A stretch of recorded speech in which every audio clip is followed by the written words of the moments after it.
This is the Dollemore Daily, and I'm Jesse Dollemore.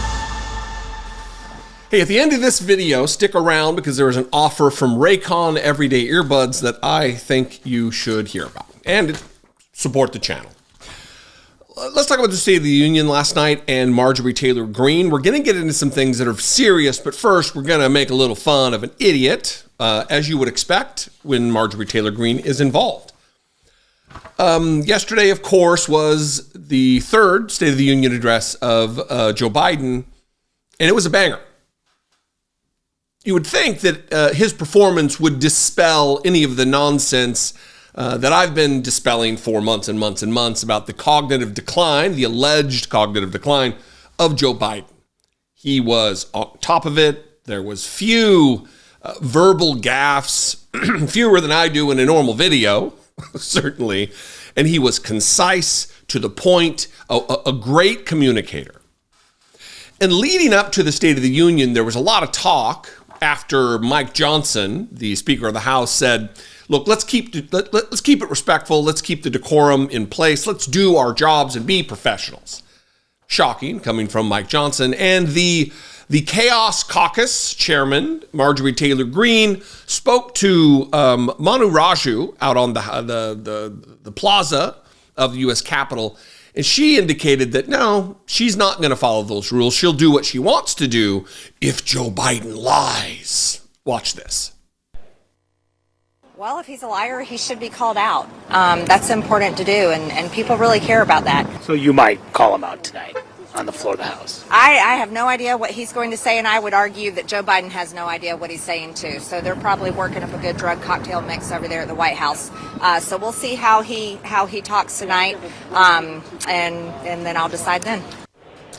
And that is exactly what she did. She made it more of an asshole of herself than she normally does. Screaming, yelling, accosting President Biden when he entered the chamber. I hesitated to use the word accost, and then I went to look up the specific definition to make sure I'm using it correctly, and it is to approach boldly or aggressively someone. And that's exactly what she did. So much so, and look, I'm going to play this next clip when it's very brief, but when Biden, I think it's when Biden spots her, and he's like, whoa. He may be looking at somebody else, but I don't think so. And then I'm going to play, we'll talk about her breaking the House rules with the gear she's wearing, because of course she makes an absolute embarrassing spectacle of herself. Maybe even that's too much. She doesn't make a spectacle. She's just by her very nature a spectacle. First, here's when Joe Biden, or I assume when Joe Biden spots her in the crowd.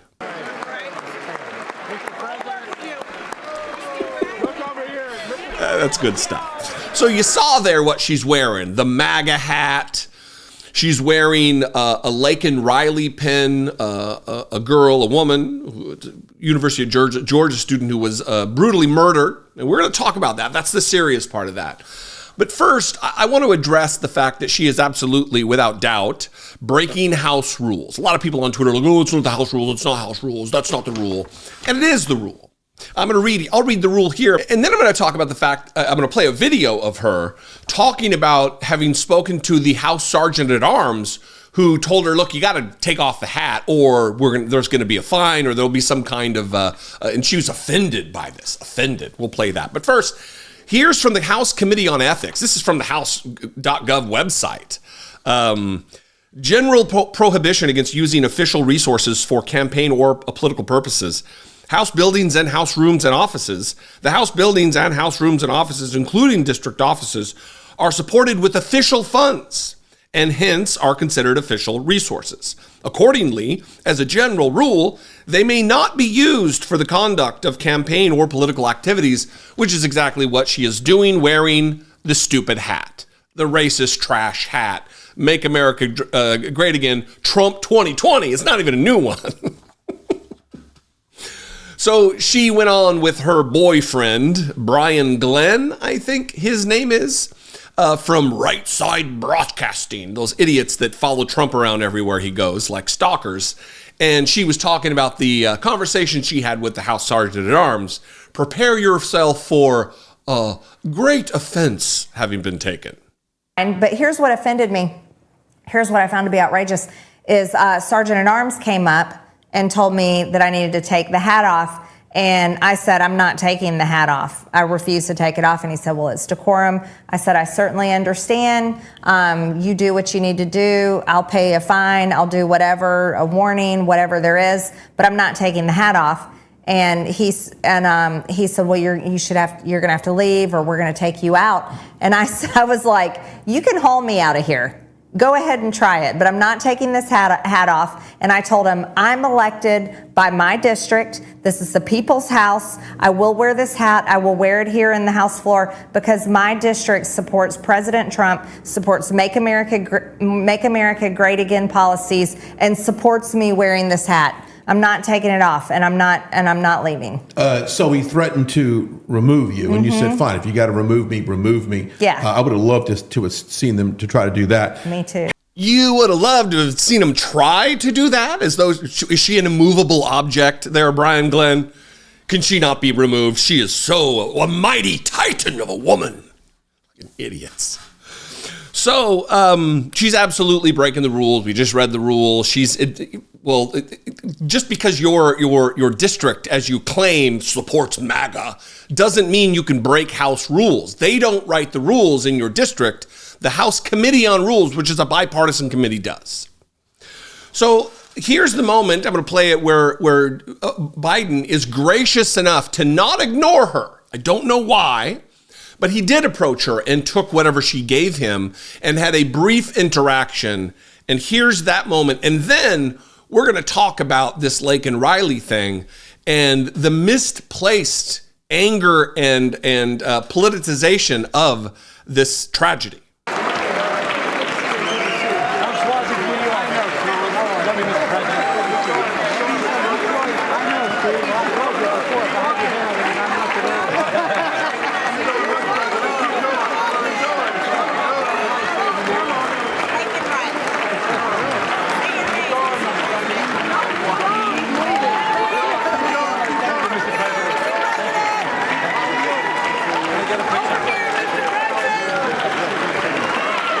What you just witnessed is clout chasing.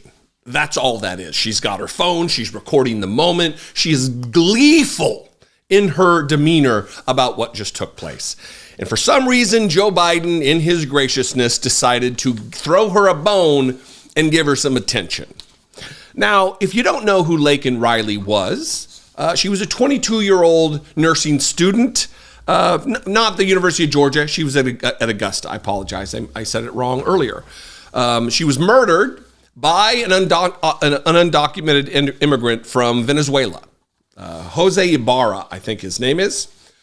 And he has been arrested and charged with the murder. Now, it is a tragedy. It is disgusting. He is a monster. And if found guilty, he should go to prison for an extended period. I can't imagine what her family is going through, her friends are going through. It is terrible. But it is being used as a weapon and a cudgel and a blunt instrument for political purposes. Her killing. I'm going to read statistics very briefly to illustrate just how much a problem undocumented migrant murders are not. And the real crimes and the epidemic of murder in this country is caused by citizens, and that's being absolutely ignored by the right, by Republicans, by Marjorie Taylor Greene. She's not wearing a pin for every murder victim in her state or in her district, just this particular one in her state, because it happened to be committed by someone who entered the country illegally. So this is from the Border Patrol. This is from the government. These are the statistics. This table organizes nationwide convictions of criminal non-citizens by type and criminal conduct. And look, we'll go back a couple years if you want, but it appears that in fiscal year 2021, 60 murders were committed by people in the country illegally. 2022, 62. 2023, 29. up to this point, or fiscal year 2024, 14. 14. 29 all of last year. We'll just go with that number, 29. You may be asking, if you're smart and trying to figure out what I'm doing here, oh, well, what are the other numbers? How many murders are committed in the United States generally every single year? Now, while the number is coming down, I'm going to read a little bit from this Axios article. It's roughly 20,000. 16 to 20,000 during COVID. There was a spike in murders. Now those are coming down. But per 100,000 people, I'll show you this chart here. It's fewer than six murders per 100,000. And it's coming down. But here's this Axios headline. Homicides in the U.S. set to drop by record numbers this year. Murder plummeted in the United States in 2023, likely at one of the fastest rates of decline ever recorded, writes Jeff Asher, co-founder of AH Datalytics. That's not a word. Which tracks homicide murders across the country. Preliminary public data from 177 cities analyzed by AH Datalytics indicates that the country could see at least a 12% decrease in murders from last year. Declines have been seen in New York City, Chicago, Los Angeles, Detroit, and other large cities. The firm expects homicides, and here's the part I want you to pay attention to. The firm expects homicides overall to fall from 21,156 last year to around 18,450 this year, representing a 12.8% decline.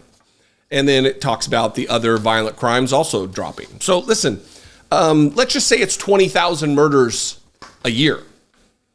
And last year, what was it? 29 committed by people who entered the country illegally. Now, I'm using that phrase very intentionally too, because it's not a crime to be in the country illegally. It's not. There's no statute about being here illegally. It's crossing the border without permission from the State Department of the government. That's the crime. And it's a misdemeanor crime. It's not a felony. So being here, not illegal. Crossing the border, that's the act that is illegal. So Marjorie Taylor Greene and Republicans in general, one, they're talking about how crime is out of control. You just read the statistics that it's dropping. Double-digit decreases in crime since COVID. And who was president during COVID again? Somebody remind me. Oh, wait, yeah, that was 2020 and 20. That was Trump. Crime is coming down. But Republicans, they want to make it a thing like that rampant crime. There's just a spike in crime from illegals. And it's just not true. 29. Why are they only talking about the 29, or in this case, the 1, and not the 20,000 homicides that are committed by citizens every single year? Your guess is as good as mine. I think we all know it's for clout. It is for political reasons. It is for demagoguery and lies, because they want to act like they're the law and order party. They're the party that follows the rules, yet their spokesperson here, Marjorie Taylor Greene, doesn't even follow the rules of her own organization to not wear campaign gear on the House floor. Anyway, I'd love to know what you think. 714-576-4054. Of course, you can email me as always, daily@dollemore.com. Follow me on social media. I'd love to see you there. I am at Dollemore everywhere. Very, very unique and creative of me, at Dollemore. And stick around, support the channel. Check out this offer from Raycon Everyday Earbuds. There are several elements that go into making a show like mine. There's the news, obviously, and sure, my charisma and my charm both play really, really big parts. There's lighting, image quality, and of course, there's sound. For hearing everything that I need to hear, from grand ideas to tiny edits, I depend on my Raycon Everyday Earbuds. And I don't just count on them in the studio, whether I'm listening through the latest news, chatting on a conference call, or exercising on the Peloton. My Raycons are in use all day, every day. With their 32-hour battery life and 8 hours of continuous playtime, I never have to worry about them dropping out mid-activity. But Raycons are not just full-on quality sound. They are half the price of other premium audio brands. Meet your ear's newest ally. Go to buyraycon.com/Dollemore or click the link in the description below to get 20% off of your Raycon purchase plus free shipping. My Raycons are super versatile. I use them in awareness mode while I'm out walking the dog so I easily can hear what's going on around me. And for working in the house all day, I switch to noise isolation mode so I can block out that dog noise and the other distractions. When exercising, Raycon's tap function make it easy for me to play or pause music, take calls, or, more importantly, to reject them. And because Raycons sit flush in your ear, I even use them to tune out the noise of DC when I sleep. With tens of thousands of 5-star reviews, I am clearly not the only person who swears by these earbuds. Evolve your everyday. Click the link in the description below or go to buyraycon.com/Dollemore to get 20% off your Raycon purchase plus free shipping. Your ears and your wallet will thank you.